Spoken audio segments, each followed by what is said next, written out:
Hello viewers, welcome to Philosophy at Wider Good Field.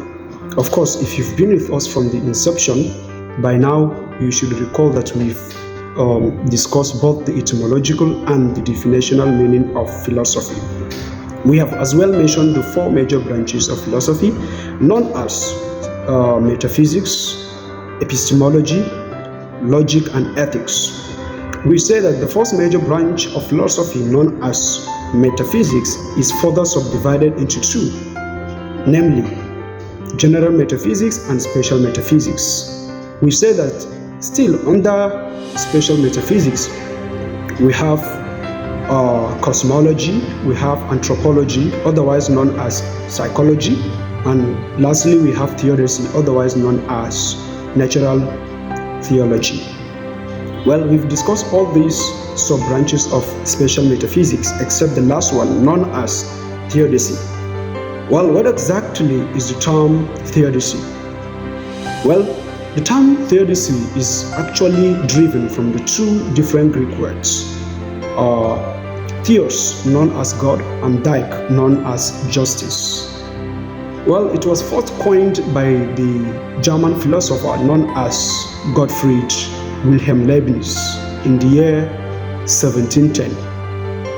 Well, if we want to look at theodicy in a broad way, we can say that theodicy is actually the study of God. But if you want to look at it precisely, we can say that theodicy is concerned with the justification of the goodness of God in the face of the evil world. Have you ever asked yourself, why are some people born poor? And why are some people born rich? Have you ever asked yourself,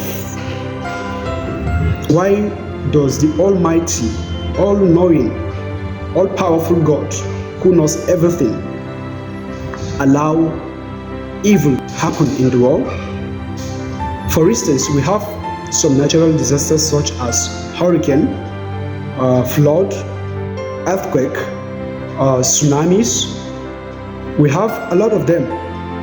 Why does the Almighty God allow it happen? When He is Almighty, He is all-powerful, He can stop everything from happening.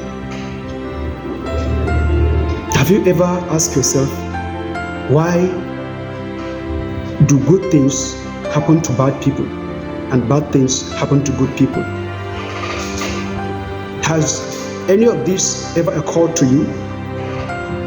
When you have the God who can avert all these things from happening? Well, if you've ever did that, then you are wandering from the sub-branch of philosophy known as theodicy.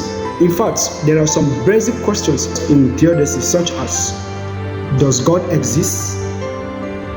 What and who is God if He exists at all? How do we prove the existence of God? How do we justify the existence of the goodness of God in the face of the evil world? A lot of questions like this. In fact, I know this is quite sensitive, and because of its sensitivity, a lot of religious people may shy away from such questions. Well, to be honest, while I was reading this in school, it really shook my faith. But at the end of the day, my faith was strengthened. So I don't see why we should shy away from such question. By the way, I'm not religious, but I'm not atheist because I'm a child of God. I don't believe in religion. I only believe in being a child of God. And so if you feel we can discuss any of these questions, we can create time for you, so you can let us know in the comment section while we work it out. Remember, this is Philosophy at Wider Good Field, and we are always learning, sharing, and growing. Till next time, respect.